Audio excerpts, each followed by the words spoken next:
Ha estat un partit on,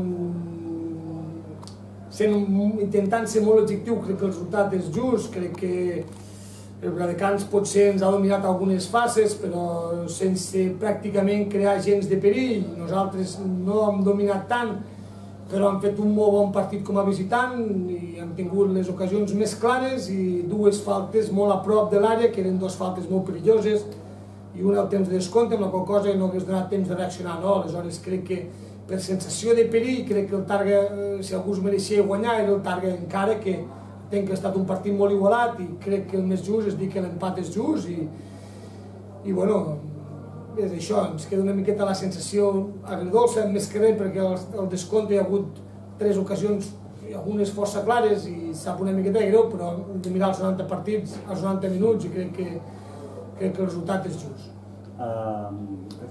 Deia fa un moment, mentre vagi empatant tothom i no vagin guanyant, la cosa anirà equilibrada, acaba de començar el segon partit, però aspiracions que el Targa havia estat a tercera i que hi ha exigències per part? Bueno, la Rapitenca havia estat a tercera, l'Amposta havia estat a tercera, el Mollús havia estat a segona A, el Sant Boi havia estat a tercera, crec que a segona B, me penso que no ha estat mai, un cop ha estat a segona B el Sant Boi.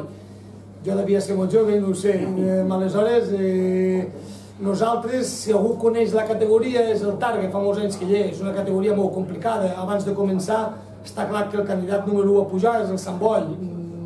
Els agradi o no els agradi, els pressioni o no els pressioni. Llavors, el Targa no ha estat mai cap dels 5 millors primers equips en pressupost. Aleshores, un equip que no té ni de bon tros els 5 millors pressupostos de la categoria, és molt difícil que pugi. Jo personalment estic molt content perquè no hem tingut mai cap fracàs aquests darrers 9 anys i el Targa sempre s'ha codejat amb els capdavanters de la categoria sense passar mai cap pena ni auguris, que en aquesta categoria és una cosa molt complicada.